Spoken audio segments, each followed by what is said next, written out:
Welcome to the Porn Stars Are People podcast. I'm here in London, England with Estella Bathory.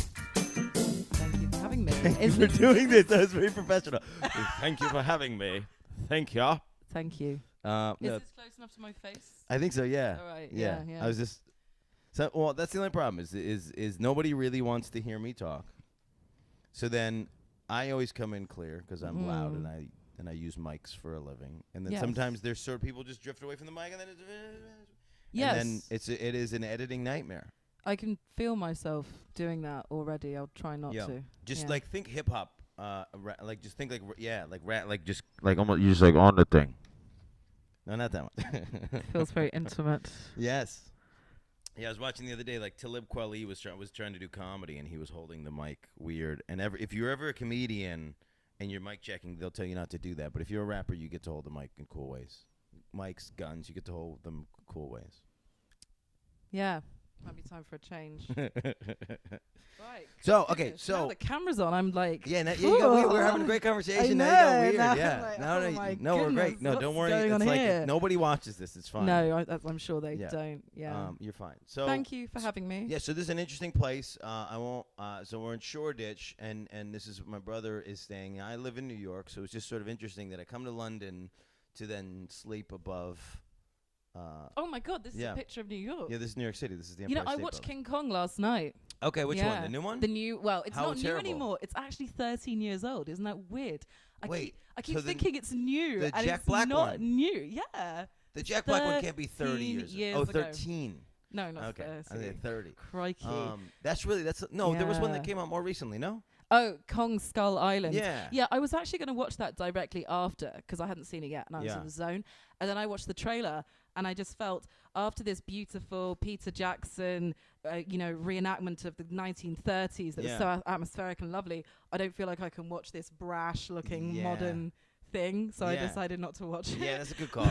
That's a good call. That's the problem. It's like I don't understand why it's always the same story. It's just King Kong. Is a beast. He tries to get away, and then he sort of wants to fuck this blonde chick. Like I don't understand why is that always. I wouldn't say that's his agenda. I hope not. He wants to protect her. Well, we were talking about They're this. friends. We were talking about age play earlier, so maybe it's a size Ape play. play. Yeah, it's size play for him. He's only into tiny little minuscule women. No, he wants to play with her. That's not. He wants to protect her. Yeah, he does, because essentially King Kong is alone. And I was thinking this during the film. He's alone. Yeah. There's these dinosaurs that just try and kill him. Yep. And he breaks their jaw. That was quite a good scene. Yeah, isn't that fun? Yeah, I found that scene was actually directed by the X-Men director. I've forgotten his name now. Which one? The scene where he's fighting the three which X-Men, dinosaurs.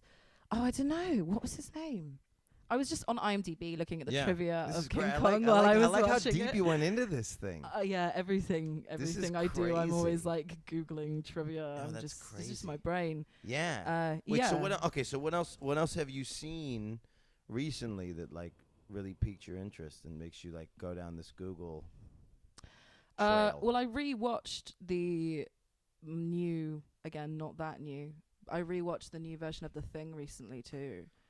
I did not which see is this. So good. Oh my goodness. That was like, what year was that? I think that was about 7 years ago. The Thing. Yeah. Do you like The Thing? This is the Marvel. No. It was the Swamp Thing. It's a classic sci-fi film. It was really badly received at the time, but now it's considered like amazing. And it's these people in Antarctica, and it's a John Carpenter film. There's a bunch of people in Antarctica. Or Arctica, or the Arctic. I've probably said the wrong one. No, and you're right. It's going to be the internet now. Yeah, and they discover something weird, and it starts to infect them all, and they don't know who is still human and who is the thing, and you can't trust anyone, and they're in this isolation. It's just a really classic sci-fi. It's really good. You should watch it. Yeah, those are great. Yeah. So I haven't seen that one. I don't remember none if I've seen the original one. I remember seeing Swamp Thing. Right. I've not seen that. We did in college. I did a whole we did a class on the rhetoric of horror films, and we would just break down horror films. It was fantastic. It was so much fun. But yes, I don't know if I know The Thing. And I definitely don't know the remake. The other one they keep trying to remake is Texas Chainsaw Massacre. Yeah. And sometimes they'll remake it shot by shot. Right. Which is what they did, I think, with True Grit as well. Right. Now we're going the wrong direction. I'm not. Sometimes I'm not.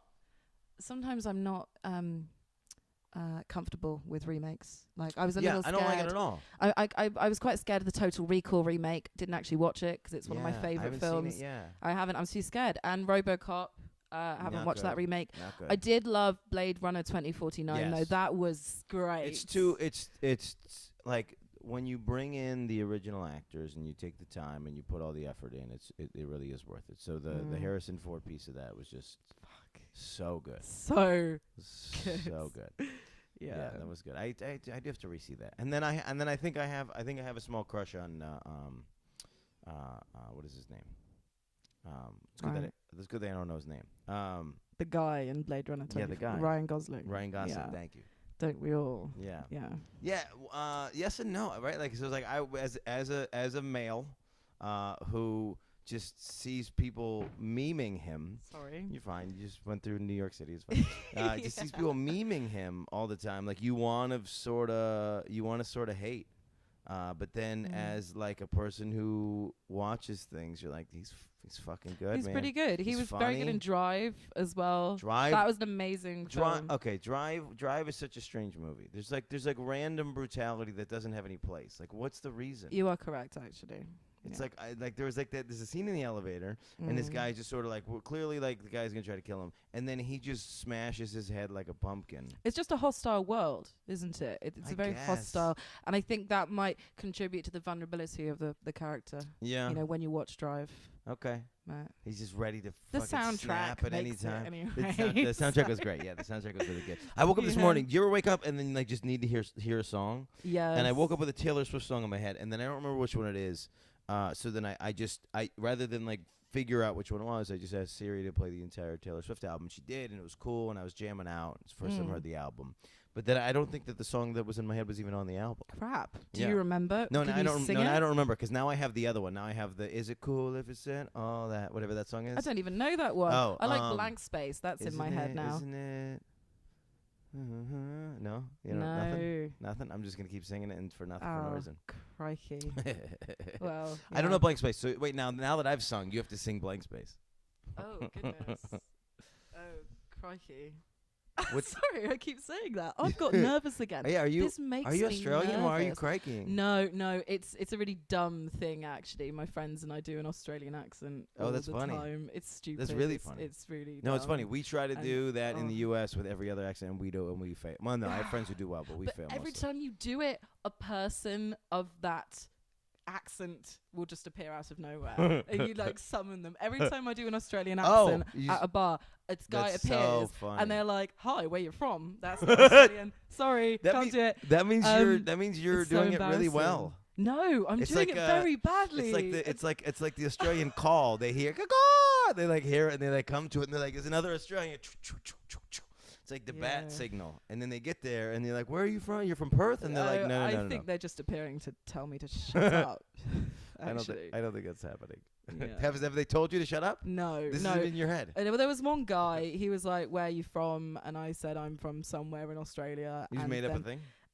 No, I said I can't remember. I think I said Melbourne. Yeah. And I just did everything I could to get out of the conversation and evade him for the rest of the night in this very small pub in Camden, because I was a bit drunk and I knew that I couldn't keep up my terrible Australian accent because it's not even good. And then he kept pursuing me. But why double down? He kept pursuing me, and I was like, "Oh God!" Was he an Australian? Yeah, he was. Why double down on the thing, and why not just go the other way and either go hard or straight? Reveal your accent or go like American, like just make it clear that this has been something else. Yeah, like this has been a masquerade the whole time. Yeah. Well, what happened is that eventually he got me, and he said, "Are you really from Australia?" And I said, "No, I'm British. I'm very sorry about that." And then he was very uninterested at that point. No, he just. I think he was a bit confused, actually. As I said, you did it so well. Yeah. You've confused someone of their own. He's confused as to why I was doing a terrible accent. Okay. Like this isn't. It's fun. This is what fun is. Yeah, it was his friend that stitched me up actually, because I was doing it to some other guy who was British, and then he said, "Oh, you're Australian. My mate's Australian. Yeah. Here Come he on is." over. Yeah. Oh, that's funny. Yeah. No, that means you're doing it so well. My accent is so weird that like even when I'm in the place that I'm from, they're like, "What accent is this?" Really? Yeah, I have this buddy in South Africa, who we went on a show together, and he's doing really well out there, and so he's got all these acting gigs and all these things, and he asked me to record.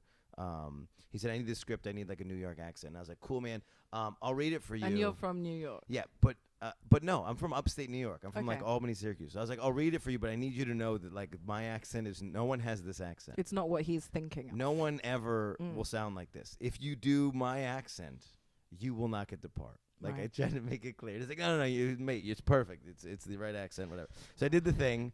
I read this whole script for him. I sent it to him, and then just 6 months has passed, and I saw him the other day and go, "Hey, what happened? Did you end up getting that part?" And he goes, "No." And I go, "Yeah, because nobody wants the, like, I'm the guy and nobody wants the guy. Like, if they wanted this guy, I would be getting the things." No, they want a dramatized version of it. Yeah, they want that classic New York accent. I went to a Blade Runner Secret Cinema a few weeks ago, and everybody there was doing New York accents. All these actors as the detectives and the policemen. They were all doing these amazing New York accents.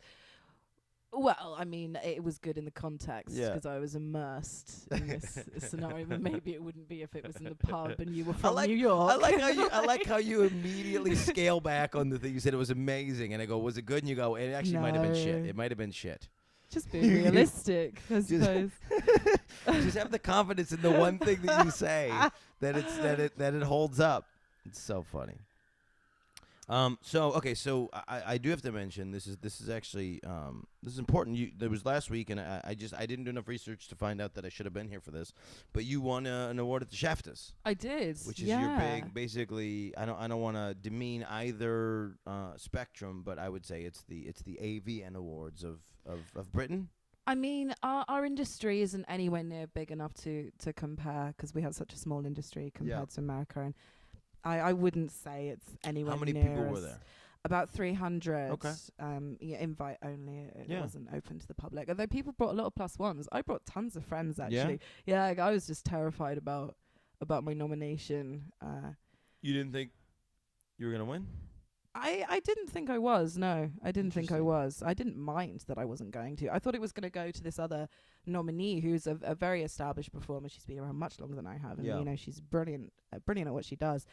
I thought it was going to go to this lady, but no, it went to me. Yeah. Where do you put it? It is in the dressing room. Okay. Yeah, it's just on a table. Just a reminder. I just look at it every now and again and go, "This is weird. Look at my stupid made-up porn name on a golden cock trophy." Okay. Yeah, I mean that becomes the big question: is like, how serious are people supposed to take it? Like the AVNs is getting to this place where it seems like there are the two schools: the people that are like that are in it, and they're like, "This is ridiculous." It's an award show, but it's like award shows are ridiculous. And the other people that are like treating it like it's the Oscars, and like if they win an award, this will be a life-changing experience. Where are you in that spectrum? Well, I don't think the award that I just won is a life-changing experience. It's a really nice thing to win. I'm super happy about it. But it's not the AVN level, like at all. I've never been over to AVNs. I'm telling you, I don't even think AVN is the AVN level. Do you not? Do you think that people are bigging it up? I went and hung out at the convention, and the conventions, it doesn't matter what the conventions are for, are very confusing to me as to why people go to them, why people enjoy them, and why people would spend that much time in there. It's a hectic environment. There's a lot of things going on, and the personal time that you think you might get with someone doesn't exist. So it's like all of these things sort of culminate into like I'm not sure why this thing happens so successfully every year. And then I left before the awards happened. Right. I like left the like as the red carpet stuff was going. I got on a plane. I got out of there. So I don't know. I don't. It's just like It's fun. Mm. It's like a night on the town, right, for people, and it's like it's. I think it's fun for any industry to get everybody together in a room and like go, hey, we're doing good shit.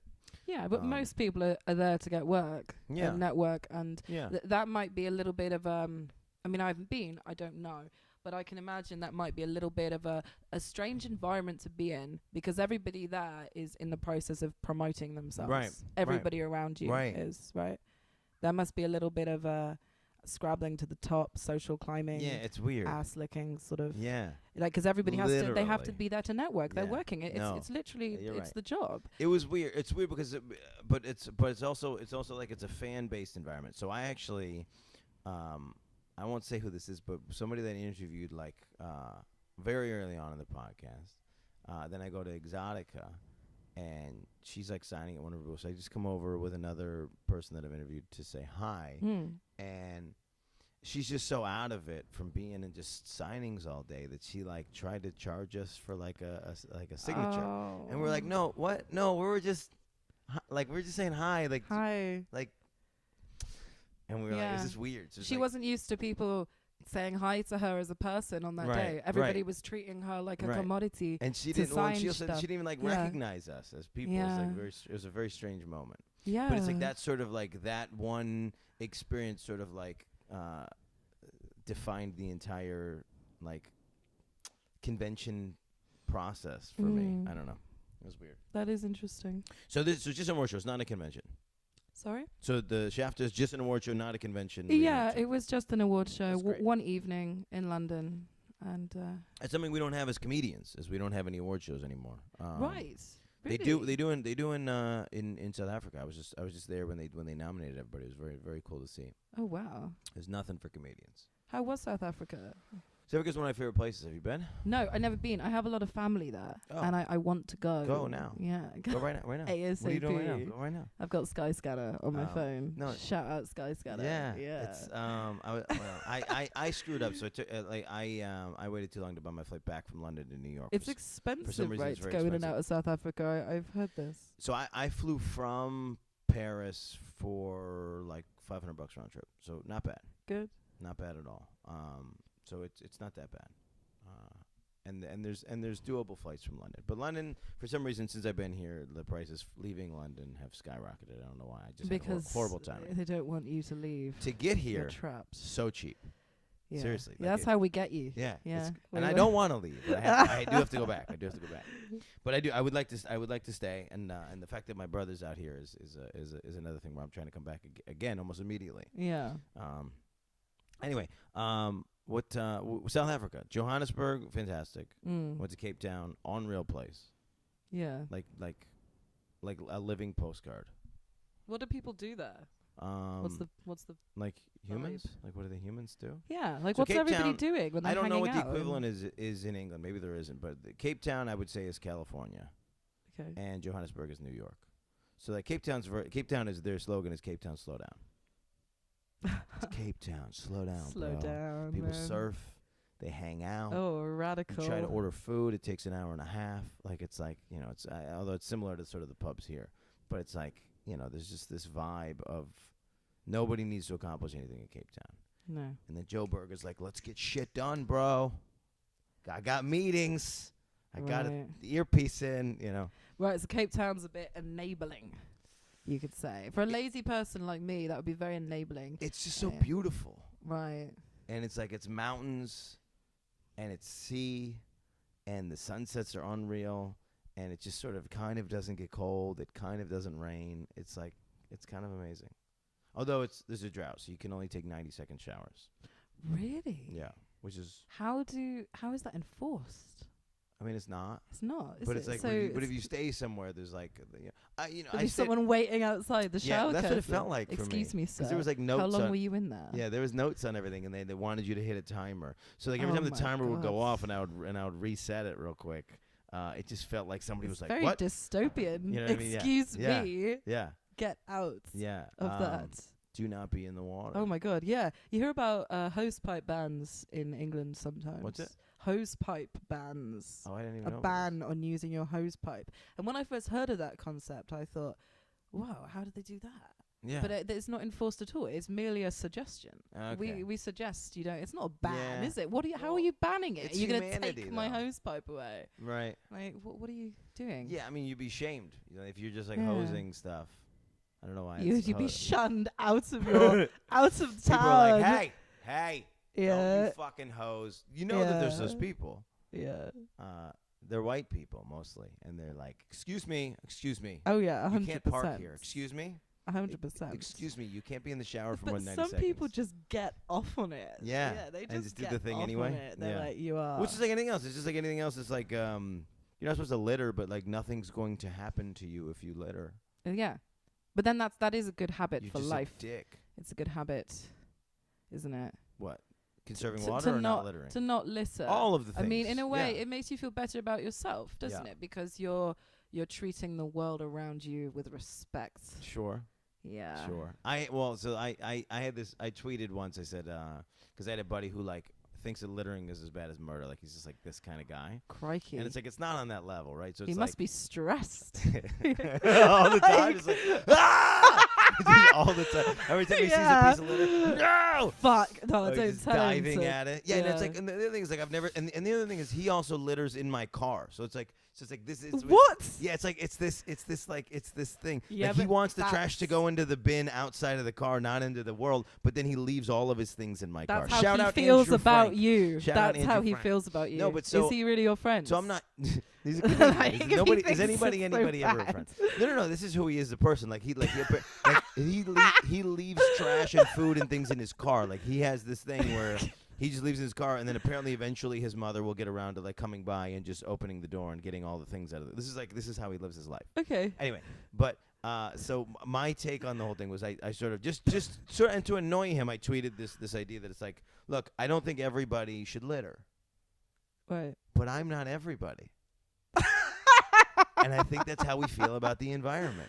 Oh yeah, that is. He's like, you shouldn't take a 45-minute shower, but like, Well, I've had a long week. because I'm only one person. I've had a long week, and my feet, they just hurt. It's like it's this thing. It's because it's not immediate effect, and really, to be selfish in that moment is so much more satisfying than, I suppose, saving the earth for our children Well, and maintaining, a place to live. Well, not even that. I think it's more the fact that there's no one to judge you. Yeah. So it's like you don't even view it as a selfish moment. It's like you don't even think that far. You just go, nobody is here. Are here. you sure though? Because there's this pleasure in breaking the rules. There's Maybe this real there's pleasure. a little bit of that. And we can't do it all the time. We can't do it that much. For things like littering, taking a 90-minute shower. Yeah. I do these kind of things now. I'm an adult. Like, I might leave my laundry on the floor, and there's this kind of pleasure in it. Like, like, I don't live with my I'm not parents. supposed to do They're not that. gonna tell Yeah. me. Yeah, there is. There Yeah. really is. You feel this sort of I guess goodness. that's true. about Yeah. it. Yeah. A being goodness. bad. A good Yeah, badness. so good to be What was I bad. gonna say? Yeah, there's something fun. I like this. I have this fun idea that like being green is inherently kind of gross. Being green. Yeah, like being like. Why is it gross? Like, cause then you start making rules in your house. You're like, look, don't flush pee. Right. Yeah. Like if it's yellow, let it mellow, and it's like you just become disgusting. Mm. You know what I mean? Like if you Yeah. walk in, like this is happening a lot. Like if you don't flush, I pee in the middle of the night, and then I'll leave it. I'll leave it there, and I can convince someone else that I'm like, no, hold on, we're not going to waste water here. But it's more like I don't want to like be more awake by hearing the sound. Yeah, of the you're flood. just being lazy. And I'm being enjoying lazy, it. right. But then So I that can be go lazy. with being green. Right, but I can be instead of against lazy. I it. could Yeah. not flush. I cannot shower. I cannot do these things, and I could just go, bro. Do you understand how much water you're wasting? It's like you smell, dude. I'm like, do you understand how much water you're using? Like, Yeah. Do you I care like this idea. about Yeah. global Do you care about the warming? earth? Do you Yeah. care about the earth? Bro, you haven't done your dishes in a month. Do you even care about Yeah. the globe? Are you kidding? Do you know how much water it would Exactly. take to wash these dishes? Yeah, so that's where I'm at. Is this fun idea that like being disgusting is also could be misconstrued as being conscious. That's where we're at. Totally. Totally, because humans evolving into what we are now, which is very civilized. Are we? involves- I think we're devolving. I think I say So that much. too. Okay, right. What I was about to say is that I think we have. No, I'm you not. just 180 them. No, You no, said no, again. I'm not 180. I'm explaining my point. I think we are civilized compared to living in a hut and pissing all over the place. Yeah. You know, we are civilized in that sense. Yeah. With flushing instead of letting it mellow, as Yeah, you yeah, just yeah. said. But then that involves more pollution, and I guess that's just how it is. But with the devolving thing, it's so interesting you said that, because I think that sometimes. I think that we don't have to try anymore. Like, we don't have to get better at anything. There's no Right. natural selection. Yeah. There's no natural selection Yes. whatsoever. We just keep people alive. Yeah. We prolong things, and we don't have any challenges or predators in our day-to-day life, do we? Yes. We're just like stagnant, I guess you could This say.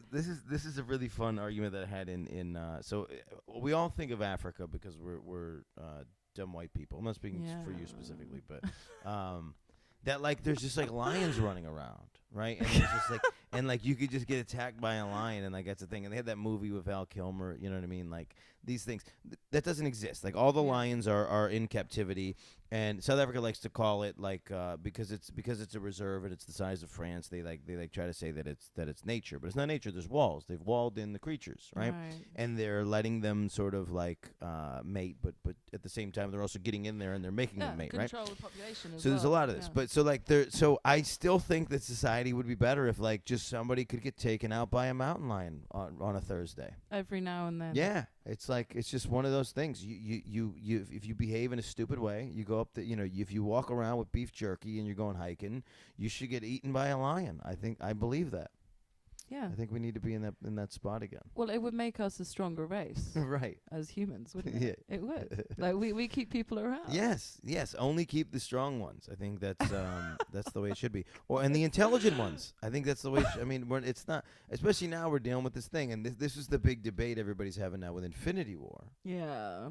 Like, I haven't watched it. Can I give you any? Can I ruin the movie? No, feel free. I'm probably not going to watch it. And by the time this comes out, it's going to be another 10 weeks. So it's like, but if you haven't seen the movie by then, fuck you. So the end of the movie is this character, the main villain, snapping his fingers, and I think either 1/3 or 2/3 of people just evaporate. For what purpose? Well, there's not enough resources on the planet, so he thinks that he's solving the problem. So he snaps his fingers now that he has all of these magical crystals, and 2/3 of the population disappears. And I'm kind of like, this is kind of good. Like this is kind of good. That's like there's like at least I can look at a room full of people in any room and go 2/3 of these people could probably be gone, and I'd be fine with it. And it would be okay. It'd be fine. What Like about everything's gonna work out. What about in this room?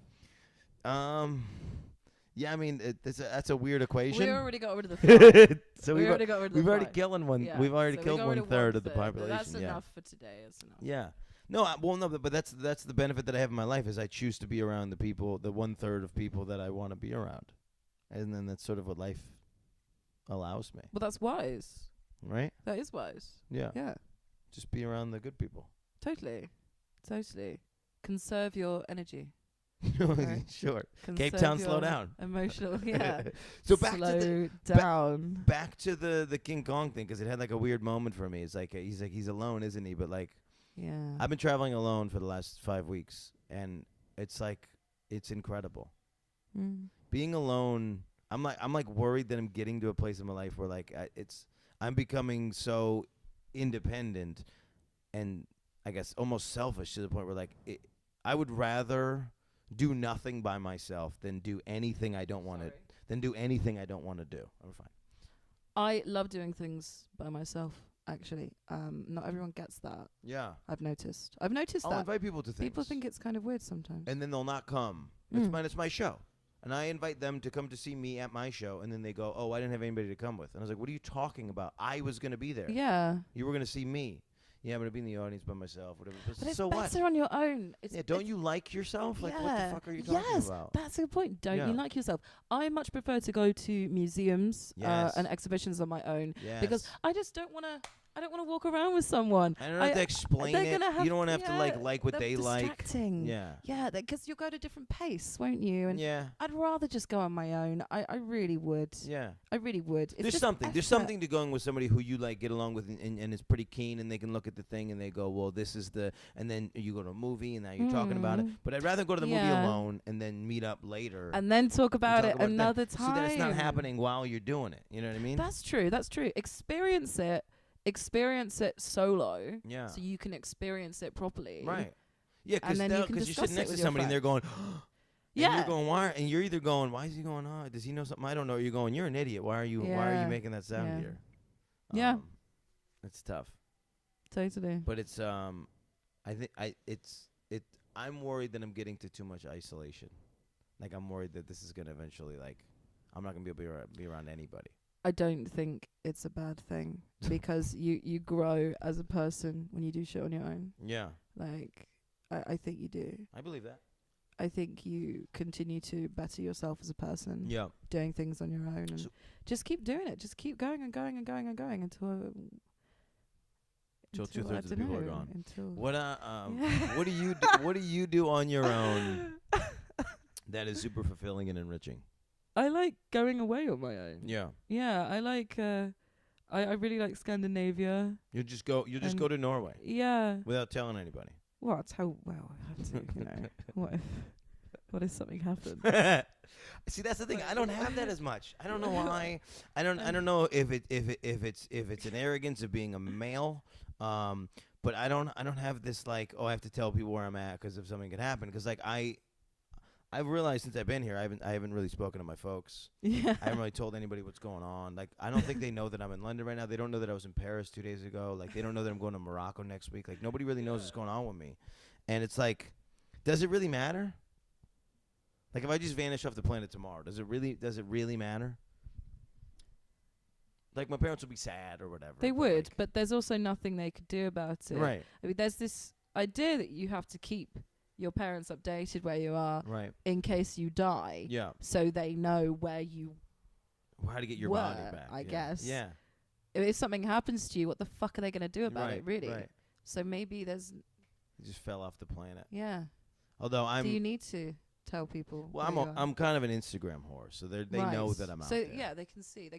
Because it makes them feel connected to know where you're at as well. Sure. Yeah. I do. Living in a city, you have this thing where you're just if I die, how long will it take?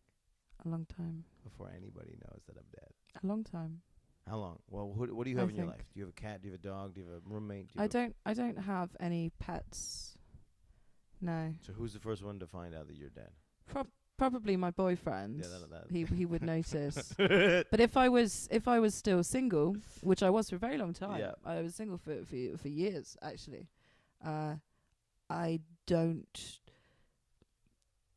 think people would. Just the downstairs neighbors when you started rotting through the floor? I guess so. Because even my best friends, I like to be on my own. Yeah.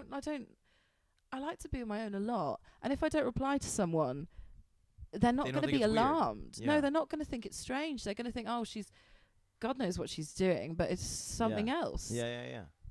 Yeah, I wonder how long it would take. And my parents, they know. I hardly...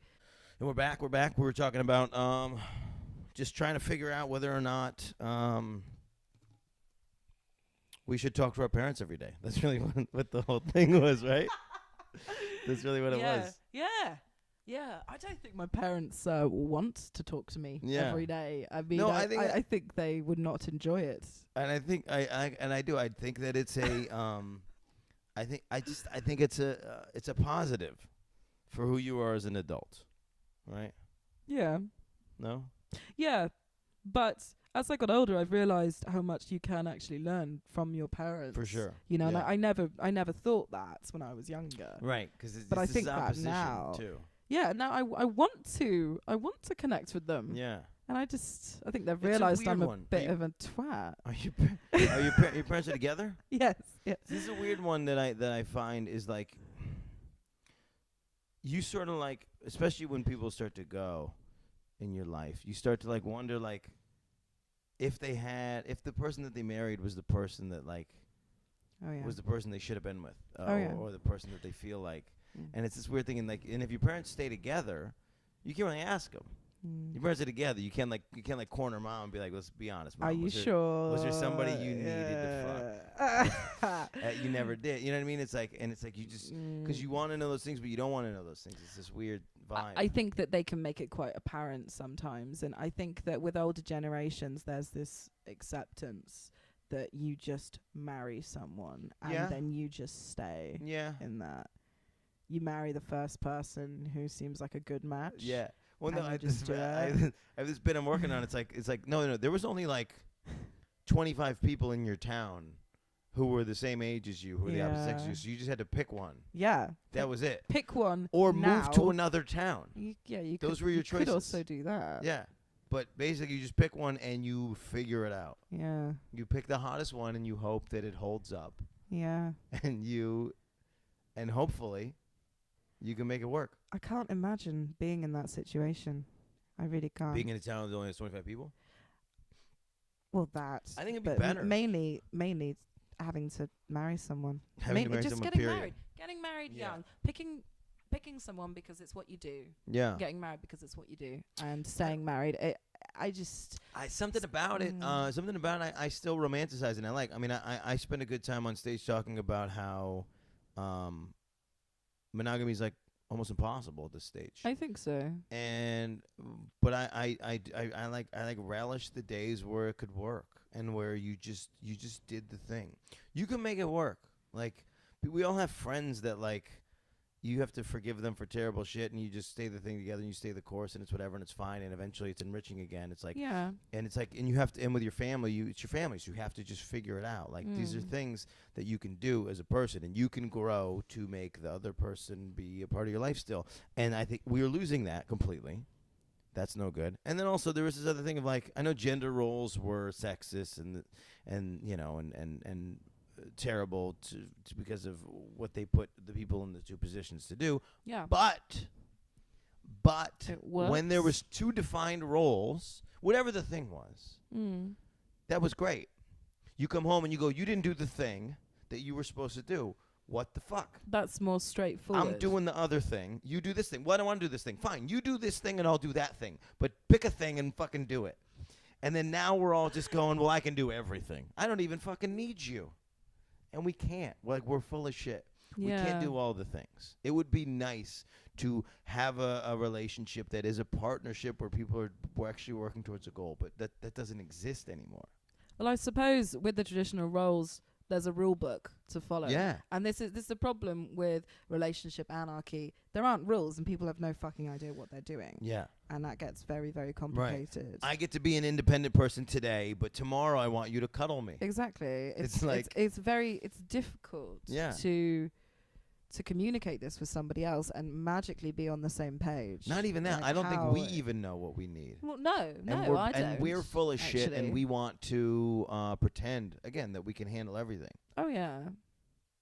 Yeah, definitely. I think we love to pretend we can handle things. I know that when I do it, I like to think of myself as a very resilient, supportive person within my relationships. And I know full well that I do it because it makes me feel better about myself. Yeah. I think, oh, I'm so supportive. Oh, I'm this, you know. Yeah. It makes me feel better about myself. Yeah. People want to think that they can do everything. Definitely. Yeah. Definitely. That's funny. Yeah, this is the one I keep going back to in my head about philanthropy. Is sort of philanthropy and helping people is one. It's like one of the more selfish things. Philanthropy is actually atonement for being a horrible person that made billions of dollars. So now you give all this money back so that people don't come to your house and murder you. Yeah, right? yeah. Like this is like what being a king was. You have to give some food out to the people every once in a while. It's trying to so maintain they don't balance kill for your you. conscience. Yes. Yeah. Well, and other people's, and so, but then it's like, and then helping people. I don't know. It's hard because like helping people. It's like this is how I feel about comedy sometimes. It's like it's the thing that I get from comedy is so great. Yeah. You know, and so it's like, is it ever equal to what the audience feels? Like if the audience gets a catharsis and has a good moment and they like helps their day, or whatever. Like is that real? Is that comparable to how selfish I feel for milking that out of them? It's probably not comparable. It probably feels better for you. Yeah. I think. That's weird. Definitely. And then it's like, and then the whole thing feels selfish. And then it's like, well, I have to have the show like support the because like I feel dogs. selfish for being happy. For doing what I love. Yeah, but you're not taking anything from anyone, are you? I No. mean, yeah, it's probably more rewarding for you to do a good show than it is for people to watch it. I think that's just mathematics. Okay. I think it's gonna be more rewarding for you. But you're not taking anything from anyone else by giving them an awesome show. Yeah. Like, you're not taking anything, are Sure. you? That's the thing. Yeah. Your I guess that's enjoyment true. doesn't take away from anyone else's. I guess that's Your true. happiness doesn't take away from anyone else's. Yeah, it's not Like, not finite, right? yeah. Everybody can be happy at the same time. Hopefully. Yeah. Yeah. That would be nice. Except for that one person that's just going to be unhappy no Except matter for what happens. 1/3 of the population. Like, Yeah. Or that fly that we got rid of earlier. That was I before told we you it's started tormenting. recording. Yeah, you know. Well, so just a quick backstory. Yeah. I told you that there was a fly that was tormenting me this morning. It was so loud, whizzing by my ears, it was waking me up. Maybe it had something important to say. Did you think about that? No, and then I finally saw him. He landed on the window, and his body is so big that it casts a shadow on the blinds. And I was very proud of myself. I threw the pillow at the blinds, almost ruining all of the blinds. But I got him. But he was resilient. He was still alive. He was hiding in the corner there. And then I got out, and I hit him multiple times with the remote control, and still did not kill him. I was quite impressed at your aim. Every time I've tried to hit a fly, Yeah. they get away, and I feel like I'm moving in slow motion. I think he was harmed. He's too He big. was, He's yeah, too big to travel He's quickly. tired from trying Yeah. to wake you up all morning. Yeah, because Maybe he was just dejected because he'd been trying to get your Yeah. attention and he'd just given up. Yeah, I guess. Yeah, But he wanted me to make him Wha- breakfast. I think he's dead now. No, he's definitely dead. Yeah, Is he there? yeah, he's Yeah, completely, he's gone. He's not moved in a He's while. gone. But I said to my defense, it's a horsefly. I Like, mean, I can do the old Jerry Seinfeld bit where he goes, he's in the wrong place. He should be on a horse somewhere. He's like, people always complain about houseflies being in the house. He goes, that's where they're supposed to be. That's their name. That is. Yeah, but he's a horsefly. He's a horsefly. He should be on a horse somewhere. That was his first mistake. Yeah, Yeah. I'm not a fucking horse. No. He was not invited here. You know, a few things happened before we started recording that I was Sure. thinking, damn, this should be recording. Oh, Damn. Let's see if we can recreate Yeah. that. We won't be able to. Something funny happened on my way here, actually. Okay. That I wanted to tell you. Yes. But I was like, I'm going to wait until we're recording. Yeah. You know, just in case. Here's your chance. You've prefaced it enough. What happened? Oh, no. Right. Yes. Well, I got out the Uber to... The Uber. The Uber. You call it a Uber. I thought I said Uber, but my voice just... Okay, I'm gonna start calling it Uber now. Actually, that's one of my favorite things. Well, I didn't do that. But yeah, okay. I have recording. I have proof that happened. So you get out of the It Uber. is on recording. Yeah, you can check. So you get out of the Uber. Yeah, I was wandering around aimlessly, lost, as you do when you're trying to find somewhere you've never been before. Oh, is that true? Yeah, I went down there and then I didn't went make up there. I didn't make it clear. I just gave you an address. I didn't make it clear that it was basically a residence. You gave me a full address with a Yeah. postcode. I mean, I do have Google Maps. I should have found it like quicker than I did. Yeah. And I was walking down the street, and then this ladder just fell on me. What? This ladder, A full ladder. a metal ladder. It's very light. It's all right. It was like a sort of basic. Where did it come from? It was leaning against sky? a house with a bit of scaffolding on it. It was not that high up. It was sort of like a bit above my head, maybe. Did you bang it? Well, it just sort of fell on me, and I caught it, and I was like, what? And there was a guy up there, and I said, hello. And he said, hi. And I said, would you like me to put this back up for you? Because he wasn't really acknowledging what was happening. Yeah. And I was like, He didn't say, oh my God, I'm so sorry. I dropped a ladder on your body. No. Which is so fucked up. This is where society is. It didn't hurt me. Is you can drop a ladder on a person and then not feel obligated to apologize. That's where we're at in 2018. It's fucked up. Well, I don't know what feelings he was feeling today. Like, so I put it, I went to put it back, and I said, do you want me to put this back for you? Like, how should I put it? Is this steady? Like, what, Yeah. I'm, Are you I'm stuck not an up expert. there? I don't know Yeah. about ladders. What's happening? How do you do it? Yeah. Like the other day, I nearly fell out of the attic because the ladder came out from underneath me. So I don't feel very confident with my ladder skills. I don't feel at the good moment, about ladders at all. Yeah. And he was like, oh, if you would, yes, that would be helpful. And I was thinking like, well, what the fuck are you gonna do if I don't put it back? Are you just gonna stay up there? You're just gonna live there now. Yeah, he was like, oh, if you don't mind. I love how polite what? British. Okay, so this speaks to how polite British people are, because this is not how a conversation would go in New York City. Right. There would be a lot of yelling on both people's account. Yeah. If you dropped a ladder on somebody, and then for spite, they both would do something terrible. Well, like I could have, if I were a they bad would have just thrown the ladder into the street, right? And then he'd the be person stuck. on the top, but then the person on the top would have taken whatever thing that he's using, like whether it be like paint, a drill or like concrete, and they would just splash it on the person. Like that's pretty much how a New York City interaction would have ended, I think. Yeah. Well, thank goodness. Yeah. We're not there. If you would, please make it so that I can return to Earth from from this height. He just didn't really seem that concerned. Yeah, if I weird. put it back or not. Maybe he was embarrassed that he dropped the ladder on. Well, he did seem like he was trying to be discreet, so maybe he was just looking in someone's window. Yeah. Like, you didn't even know this wasn't even like a worker. I didn't even see. Like, as I walked away, I thought I should have asked him what he was doing. Like, was he painting? Was he cleaning the window? Because I'm curious now. It's 1 I p.m. want to he know. Shouldn't be, and it's a Saturday. He really shouldn't be doing anything on a ladder. Maybe he was a burglar. Terrible burglar. Entering a property at 1 p.m. and he discarded his ladder to discard the evidence. Yeah. And then I messed that up entirely. Yeah, that's not really discarding the evidence when it lands on multiple people. And is a metal ladder and will make a huge racket when it falls off. He's a terrible burglar. It was really quite entertaining. So you put the ladder back. I put it back, yeah. But you didn't put it back properly because you don't have any ladder skills. So this man. Well, I really tried to make sure it was steady. Died. I was very concerned. Oh, you did. Did you get on the first rung? I was like. Did you put a foot on it? I didn't put my foot on it. And no, I dig it in. I used both my hands. And yeah. Sort of, I see. As I told you, I'm not an expert. I don't know. If you were there, I'm you no ladder expert here. I'm no ladder expert here. Do you understand? I will not be liable.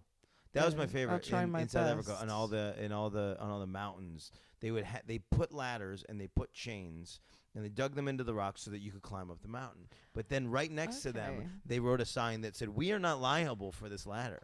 If you fall off this ladder, if this ladder falls off, if the chains fail, we got nothing to do with it." Right. I thought that was incredible. That's great. I've never seen anything like that. They went out of their way to put those things there. Maybe they it's a dug them into the rocks. It's a trap. And they said, if you fall off, that's on you. Yeah. Bro. Yeah. If this ladder breaks, that's on you. We never told you to use it. Yeah. It's insane. Yeah. It was one of the coolest things I've ever seen. I'd love to. I'm gonna see start that, doing actually. that. I'm gonna start doing that. Actually, I came up with this idea the other day that I'm gonna start, because people are getting offended everywhere in the world. I'm gonna start making people sign releases when they come into comedy shows that says, if you are offended by something that happened in this comedy show, you're shit. Yeah. You don't get a say. You're I'm signing not away your liable rights. for that. You're signing away your rights to be offended. And this is my new plan. I have 2 questions. Okay. First question is, you get one. No, go ask your questions. Oh, okay, thank you. I was choosing which one. Okay, did you use the ladders? I did in some cases, yeah. Right. Yeah, because it was the faster way up. Okay. And then other cases there was people that were so far backed up on the ladders that it wasn't worth it. Okay. Yeah. Right. So then I would go the long way, or I would go. There's a shorter way where you could just climb up. You could just climb the face of the mountain. I actually did some actual like hand and feet like rock climbing. Oh wow. Yeah, it was pretty cool. Nice. But in my head, I just convinced myself that these rocks are also a ladder. Yes. So I was like, it's just a ladder. I just got to find the next rung. Well, it is. It's nature's ladder, isn't it? You know, it's and stairs. Like everything was either stairs or ladder. So I convinced myself that it's that way I didn't freak out and fall off the mountain. Did you look down? Well, there was a lady who was stuck at one point. Oh my god. She had left foot or right foot or left hand or right hand. She was just on the mountain like a spider, and she was just there. And her boyfriend's at the top, being like, just move your hand. He's like trying to describe to her. Was she panicking? She was freaking out. And then I came up with my little bullshit knowledge, and I was like, it's just a ladder. Just climb the mountain like it's a ladder. And I could tell she didn't give a shit about this. And then she got done, and she's like, just let him go past us. Just let him go past us. I don't want him standing around while I fuck this up again. But yeah, she would get panicked. She would get stuck. And then they're like having this argument where she's now in public because I'm there, and they're having this argument where she's like, I can't. There's nothing to grab onto. Stop telling, and it's like, it's this thing. Being in that situation is the worst, though. Like being that person. I think being the boyfriend is worse.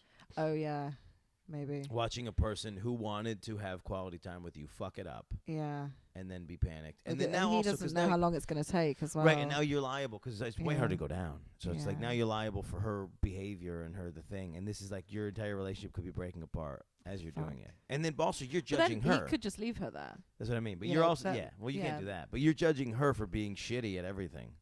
Yeah. If you ever try to do a thing with that's the other. It's like It's don't do a awkward. thing with people. Yeah, No, don't do things with people. because you don't know their skill I was set. If you saying fall this off the to a mountain on friend your of own, that's mine. fine. But it also, because then if they turn out to be awful and they get stuck on a mountain and they're just being really, sassy about it, your memory of that lovely mountain with all the very safe ladders on it is soured by that.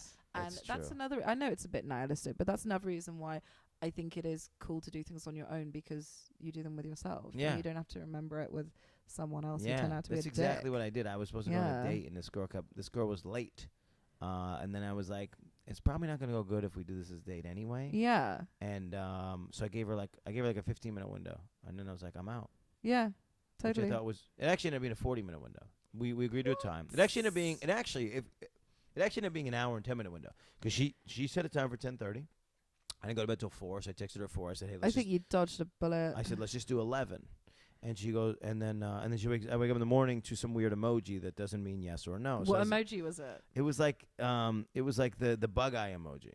What, like red? It was like red face bug eye, like I just saw staring at something you. crazy. Yeah, I don't know. Yeah, or I just saw something shocking emoji. And so I was like, I don't know what that means. I was like, so yes or no? And then it's like 11, and I'm where I'm supposed to be. So now it's a half hour later than we originally agreed on, with the time that I set. 11, right where I'm supposed to be. I get a text message at like 11:15 that says, I'll be there in 15 minutes. And I said, cool, what happened? Yeah. You can't just send in like I'm already 15 minutes late and I will be another 15 minutes late and Yeah. no apologies. Just What hey, happened? I'll be there in 15 minutes. Did you get what happened? stuck Where are coming you? down the mountain? Where are you? What happened? Yeah. And she's like, oh, I had an interview at 10. And I was like, I don't understand. You set the time for 10:30. Yeah. Last night, late. So there's like, when did you get this interview? Why did you go on this interview? Also, are you still wearing interviewing clothing? Like what? Like we're doing like a real hike. There's like, a lot of questions. There's a lot of things that I'm concerned about yeah. too, because I sent her that we're gonna do this like 10-kilometer hike. Yeah. It's like a 7-mile hike. It ended up taking. It was supposed to take 4 hours. It ended up taking me 6 hours. Was this a girl off Tinder? Yes. So then I'm figuring she's on her way as we're bickering. So we're bickering for another 15 minutes. Now it's 11:30 and she's not there yet. And now I don't know if she's left or she's whatever. Now she's asking me where I am. I'm like, what do you mean where I am? Where am I? I'm where I said I was, and I've been here since 11. And then I was like, you know what, fuck it. And then I waited like an extra 8 minutes, and then I called a Uber, and and then I just went to the mountain. But yeah, I think I definitely dodged a bullet. Cause yeah, then I got to then I ticked my thing off because I needed to use my phone as GPS, and my phone is just dying rapidly. Oh no! And so then I got to the top of the mountain, and I got all sorts of accusations about how I'm inconsiderate, and I was like, I was where I was supposed to be for an hour. This is strange. This is strange. It was very strange. I mean, I do wonder sometimes if people are just always trolling. Everyone off Tinder is just trolling. That's one of my favorite things to do. Actually, is I will if the first 2 messages go weird, then I'll troll the rest of the conversation. Oh yeah. It's like that sounds like a good idea. I haven't It's been on so there in much ages. fun. I used to have such a It's laugh so much fun. on these things all the time. I haven't been on them in a long time, actually. I'm getting ridiculed by a girl for not responding fast enough one time when I'm driving somewhere. Then It's so insecure, isn't it? yeah. Then I say, well, if I respond, sorry for my for the lapses. I'm driving. And then she says something to the effect. And then I said, and if I respond faster, it might cause my death, something like this. And then she goes, well, that's a bit morbid, isn't it? And I was like, that's not what morbid means. And then we debated what morbid meant for the next, like, well, what you 35 said minutes. was true. It's very true. But, I mean, maybe she just didn't want to talk about death. Yeah, I don't know. So then we debated what morbid was for 30 minutes. Wow. And I was like, no, that's not what. Then she would say a thing, and I'd be like, that's Did that's neither not. of you just That's not what get morbid the means. definition out? And I think I might have like, but like I didn't rather because now I'm on like an intellectual high ground, so I can't just send her. yeah, the I mean, it definition. would be super like condescending. Well, it's cunty, and And it proves that I don't actually know what morbid means if I'm looking it up. So I'm just standing on the intellectual high ground that like what you're saying doesn't have anything to do with morbidity. Which actually that might not be a word, so then I've discredited myself. Morbidity, I believe that's the word. Well, it sounds better when you say it. What was your second question? Oh yeah, you started to say about you wanted people to sign disclaimers. If they're going to come into your show and then say that they were offended. Right, they have to do it. They have to do it for porn. You got to go. I'm 18. I can't. I'm not viewing this illegally. I consent to being 18. So I'm either perjuring myself or I'm 18. Either way, I'm where I'm supposed to be. Yeah, for a comedy show, I mean, I don't know if it'd work. Because you'd essentially have to get them to sign one saying, I'm not an idiot that's going to overreact to everything. That's exactly what it'll say. But they're then going to dispute that because if they're like that, they're like that. But my question was going to be, what have you said that's offended people? No, I thought this was going to be a question. I'm not in that position, but I don't want. I also don't want to be put in that position. No, it hasn't happened to you yet. No. And this is where people are, where they're like pulling cell phones. But I've been on tour with guys who are offending people, and it's a weird animal because sometimes it doesn't have anything to do with what you think would be offensive. It doesn't have anything to do with anything sexual. It doesn't have anything to do with anything. Sometimes it's just like a challenging religion or now challenging Trump is where people are getting upset. Right. So. Yeah, but putting that disclaimer out there that sort of reconditions a crowd to know that this is a comedy show. The problem is Bill Burr says it best. He goes, look, when at some point in a comedy show, if you start talking about something that that a person has a feeling about, then they just decide that you're not doing comedy anymore and that you're just making statements. Yeah. Which isn't fair. Like, no, that's totally right. Yeah. That's totally right. Been giving it to Bill Burr. They brilliant guy, and so now nice one, Bill. So then now they just think that everything that you're doing, and it's like, but it's like, no, this was always a joke. This was always and taken out of context, of course, it sounds terrible. Well, of course it does, because it's the point. Yeah. That's literally the point. And I needed these, and I just spent 12 years being able to craft the fact that I know that I need these 8 minutes to eventually say this thing. Yeah. There are Louis C.K. bits where he needs the 5 minutes before the bit to say the thing he eventually says. Oh, yeah. If you take the one statement out of context and just plant it on a piece of paper, well, then that would be horrible. Exactly. Right. Exactly. It's just, I mean, I don't know. I was trying to use this example last night. Somebody was talking about they like always order steak and then take it home. They eat almost none of the steak and they take it home. And I'm like, if your goal is to take takeaway, aren't there better dishes than steak the next day? Yeah. And it's like, and there's all this like plotting of like, I'll get it one temperature under, but it's like steak is not a thing that holds very well and that reheats very well. No. You cook a raw meat the first time and it's great. Yeah. And then we're having this debate about how, well, if that's how I like it, then that's how I like it. And I was like, well, no. And now as an artist, I was getting upset because I was like, no, you can't just go to a museum and take a piece of art and buy it, and then if you want to use it as a carpet. Now a painting is a carpet. Well, if I'm, and then they doubled down and they were like, well, if I'm using it the way that I like it, then there's nothing wrong with that. And I go, no, there is. Like culinary. Wrong with it according to who though? Culinary skills are it's art. So the chef who made that steak. Yeah. Is preparing it in a way that traditionally over years and with his skill set, the things that he's put into his entire life, says that this is the way you should eat the steak because it's delicious. Yeah. Says what's wrong? What says is right or wrong for who? Are you defending this position that if you want to just walk on a Monet in your house, it's fine? Well, I mean, I didn't say that, did I? Like that. No, I'm asking. That might be going a little bit far. But this here. is the. Yeah. No, I see your point. So it's that same moment as a comedian, just because there's something that's been created and then misused. Just because you want to use a piece of the comedy as something else doesn't make you right. You're not right. Well, that's true. The comedy, the art that's created. Food, art. Because that already exists. Comedy. That's something that's created. Yeah. That's something that's not down to then be completely warped and changed by someone else. Yeah. Well, and that's look, already been made. And it's one thing. It's one thing if you go home and you like to eat your soup cold. That's fine. But you can't leave with the opinion that I just get to do whatever I want, which was sort of the takeaway for this person. They were like, no, I get to do whatever I want because it's me, and I'm a person. Yeah. And so it's like then you get to that wall where you go, no. You have to function within society. Look, if you want to eat your soup cold, that's fine. But then when somebody goes, hey, why are you eating your soup cold? That's not how soup is best enjoyed. Don't kick off about it. Yeah, you can't be now offended that we're challenging your way of life. Because if you're the kind of person who's eating your soup cold or reheating your steak, you know full well, you already know that this is something that's designed hot and enjoyed hot and is created hot by people who are actual experts in soup. And it tastes the way it tastes because of the way that it's served. Yeah, you already know that. And you're choosing to eat it cold because you want to eat it cold, but you already know that what you're doing is like your own personal little like opinion. Yeah. And your own personal choice. So, yeah.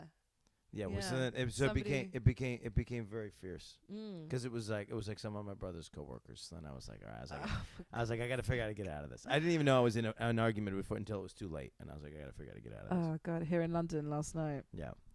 Yeah. What's your favorite thing about London? For me, it's super personal, just because this is the first place I figured out who I was. That's awesome. So it's like I go around and there's just something great about this. I don't know, and I pick up things about London that I've lost the romance about New York. Whereas if you walk, like I just walked yesterday on this whatever street this is. I just walked on this in one direction for like 2 miles, and it just kept getting into new neighborhoods, and it just kept changing its identity, and it kept changing its personality, and it would be like one part of town, it was like everything was like this sort of like woke, like we're vegan and like we're not using straws, and like you can't have a takeaway cup, and you have to bring in your own cup, and then the next part of the neighborhood was just like kosher raw meat, and it's just something great about this city and all cities. So these microcosms together, and that's so cool. If you walk for 10 minutes that way, it's 25 Vietnamese restaurants. Yeah, it's like a different town. And you're like, I don't understand why you need 25 Vietnamese. Like you go to Springfield, Missouri, and there's no Vietnamese restaurants. Exactly. Why do you need 25 Vietnamese restaurants within one block? Very small. But they all have their own great little identities, and it's fantastic. I love it so much. I really love London. I did this amazing job one summer when I learned so much about all these different little boroughs. Yeah. I did charity fundraising whilst I was still at university doing my degree. You knocking on doors? No, it was standing on the street. Okay. Standing on the street saying like, hey, how are you doing? Can I talk to you for a minute? Give me 3 minutes of your time. That's terrible. Yeah, you got to be really extroverted. And a lot of people hate them. And honestly, I actually hated them for many years myself. And then I started doing it. Although I had signed up a few times, but every time I'd signed up, I felt a little bit shanghaied. Oh, weird. I always felt a little bit manipulated when I signed up. I was like, oh, I'm just being polite because I'm British. Yeah. But for some reason, I ended up doing this job myself. I thought I'd give it a go. I don't know why. Sometimes I like to try new things, and because you're a human. And you're evolving on like these other 2/3. Unlike yeah. Well, it was terrifying. I'm not an extrovert at all, and I like to be alone a lot. And sometimes I can be very shy. And this was the best job ever for all of that. It was amazing. Like I learnt how to be assertive. Yeah. I learnt how to approach people. I learnt how to try and appeal to people. The weird thing about sales is there's this fun, it's like fishing.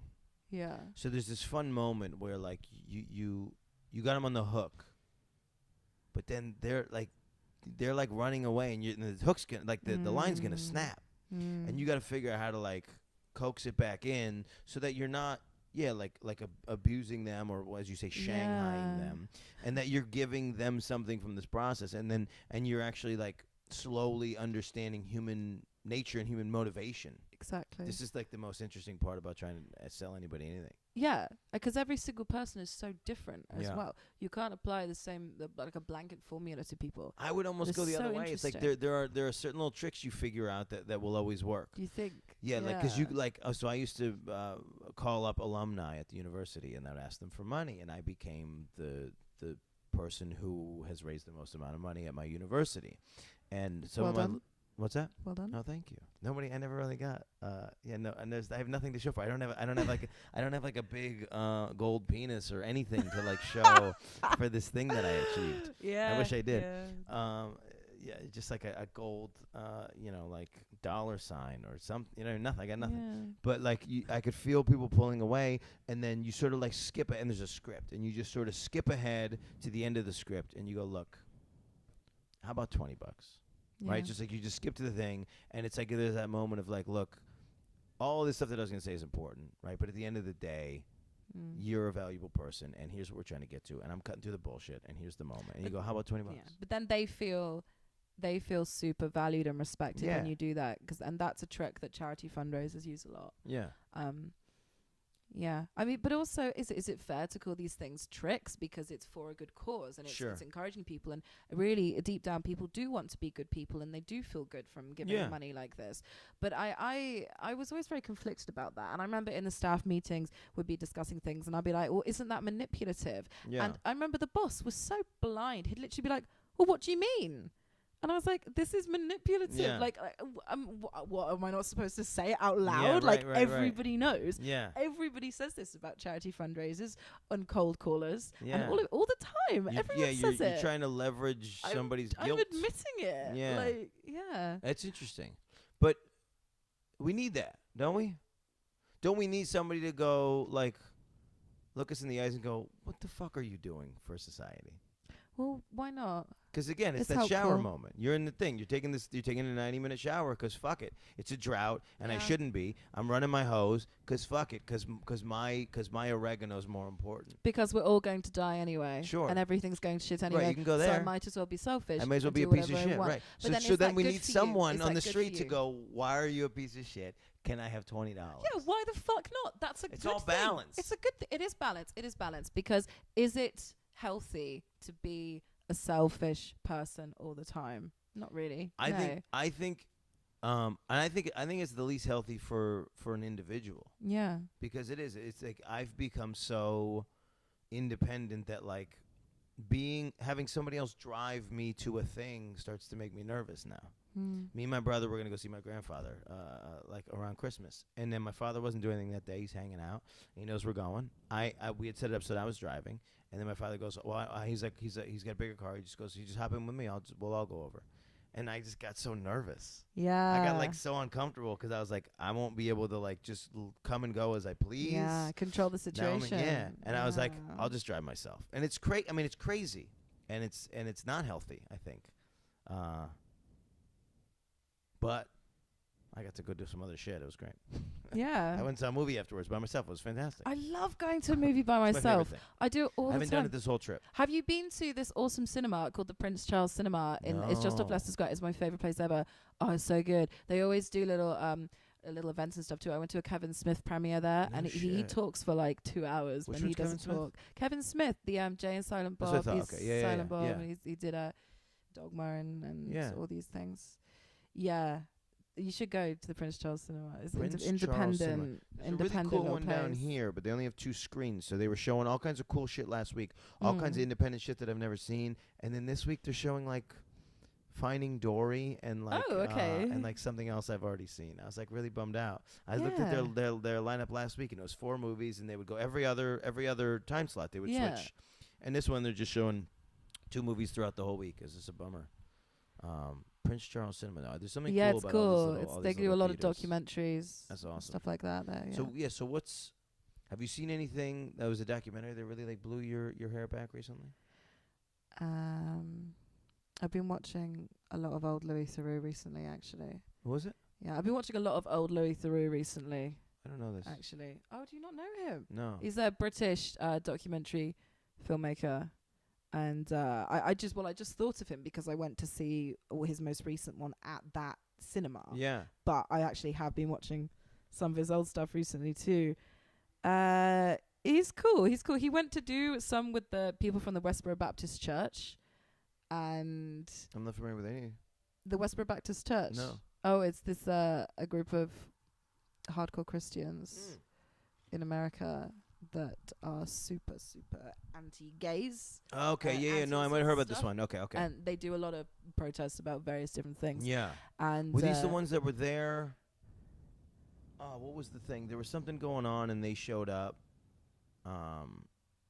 with like the word fag written with like an X through it. Like these that was these probably guys? them. Yeah. They do a lot of very violent horrible protests. Shit. Yeah.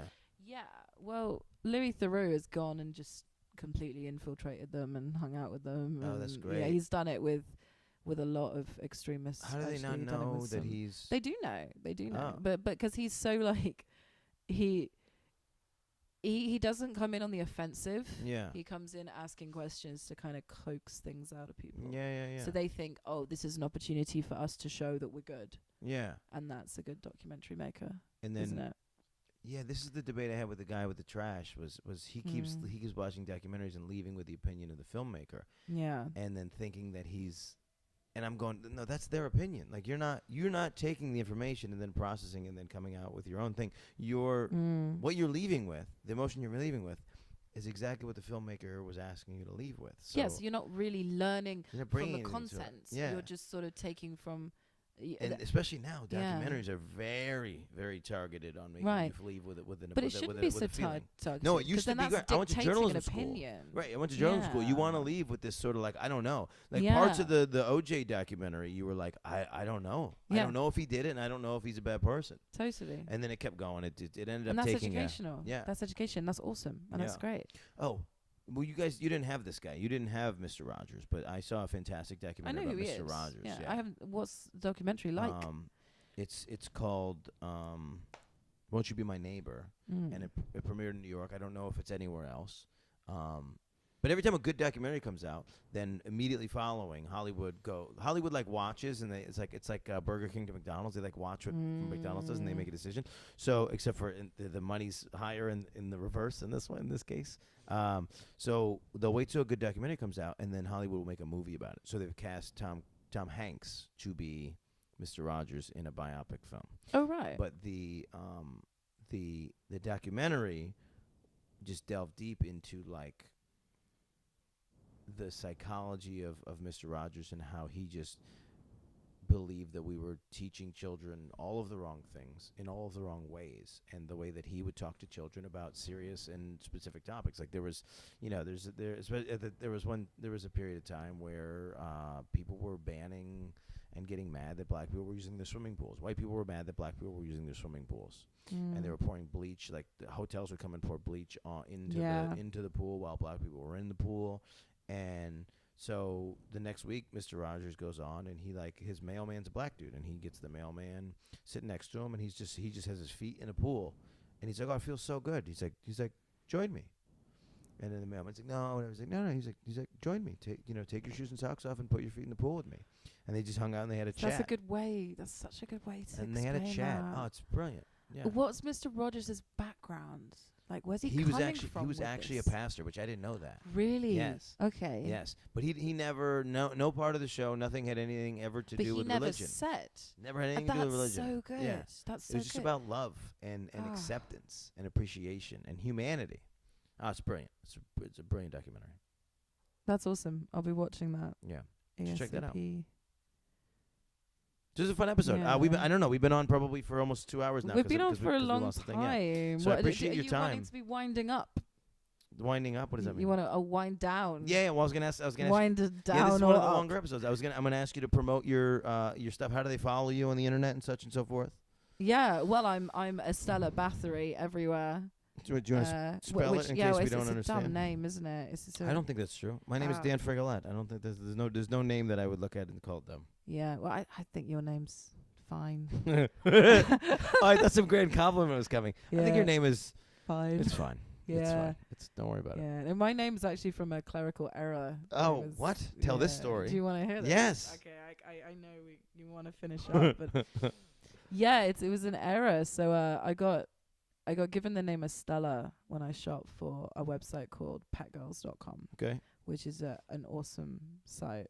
It's like got quite a cult following, and it's a humiliation-based site, mostly soft porn actually. And the guy who runs it is this mad genius, and he called me Estella one day based on Estella Havisham from Great Expectations. Okay. And I thought, oh, that's kind of cool. So when I shot for the site, I was like, oh yeah, use the name Estella. Yeah. Because I had a different name beforehand. And so then I used the name Estella, and I thought, yeah, this is kind of cool. I kind of like this. It's sort of, I think, suits me. Yeah. But then I went to do my first actual porno. Yeah. And they were like, oh, what's your what's your full Sure, name? yeah. Do you want it to just be Estella, like Yeah. Madonna? And Right. I was like, yeah, just Estella. Just leave it at that. Yeah. Because I wasn't intending on getting into it. So Interesting. I didn't want like a big Yeah. recognizable name. I Yeah. thought Estella is fine. That can go under the radar in Google searches and stuff. But my Twitter name was Bathory because I've always used that username. Well, what does that mean? Bathory is a historical figure. She was a Hungarian royal member of the royal family, Interesting. and she used to murder a lot of virgins. Wow. Yeah, it was this myth that their blood would keep her young and beautiful. Yeah. So she allegedly This is what murdered a bunch this of is great. This and is what bathed in this their is my bloods. theory on how Janet Jackson had a child. She thinks. She's just eating the wombs of virgins, yeah. Well, I mean, there's no evidence to the contrary. There's Right. big talk here. Yeah. So that was already your Twitter name, so then what happened? Yeah. So they just tagged Because you? I'd always use Bathory, and they said, when I did the scene, I did the forms, and I was like, just call me Estella on the website. I just want to be Estella. And then when it came out, it just said Estella Bathory. Interesting. Because they'd just taken it from my Twitter, and I was like, oh fuck. I mean, I guess I'll just use this name now because it's on like the tube sites and all the torrent sites and stuff already. There's Like, a and clerical error. I was like, Rather I than call guess them I'll and make use them it. change it. but there was It's no a point 5-minute changing conversation. it. They could just 'Cause change it it. was already on all No, the you tube can change sites. it. Well, I left it. I like that. Now it's on my Everywhere. awards, so Yeah. I'm just gonna keep it. No, it's but done. It's literally it's in Yeah. gold. It's in gold. It's in the cock. gold cock. Yeah. My dumb made up shit name. I like it, Estella Yeah. Bathory, and knowing the history behind it. The fact that you have history behind, like a historical Hungarian figure behind your porn name, Yeah, says a it's lot also about a who you band. are. Yeah, it's also a black metal band. It's one of the Okay. one of the greats. Which one did you know about first? Well, both. I was a fan of the band Okay. and aware of the history, and so I just had it as my username for a long time. That's funny. Well, shit. Okay, so Estella Bathory on Twitter, Yeah, Instagram, yeah. Snapchat. Did you do the Snapchat thing? I mean, I haven't logged on it in Okay. quite a while. Fair enough. I don't know what's going How on. do they there. How do they find your content? This is one of the things that I try to impart on all the ends of the conversations, which is pay for your porn. Of course. People don't necessarily know that if they found the porn, didn't pay any money for it, that the artist most likely is not getting paid. And you know, to make anything doesn't pay that great. It's like sort of the back end we're all kind of hoping for. So pay for your porn, or you're stealing. Yeah. Like Yeah, that guy with the preferably. ladder. That's what he was doing. He was stealing porn. Yeah. He's burglaring porn. Yeah. Yeah, he was. Cool. Well, so how do they find your content? Is there just go on the Twitter? And just I'm Estella Bathory everywhere. Estella Bathory at many vids is my main cool. place. Estella Bathory at OnlyFans. But my Twitter has everything spammed on it constantly at all hours of the day. Nice. So, you know, it'll get spammed at you. Just click the link. Do the thing. Yeah. Cool. Well, I appreciate you doing this podcast. It's a very fun episode. We did basically I think the equivalent of 2 episodes. Crikey. That's great. I feel good about it. So check her out. Check out the Porn Stars Are People podcast on iTunes, Android, Google Play Store, whatever thing that you have, or on the other thing. So check us out there. We have some fun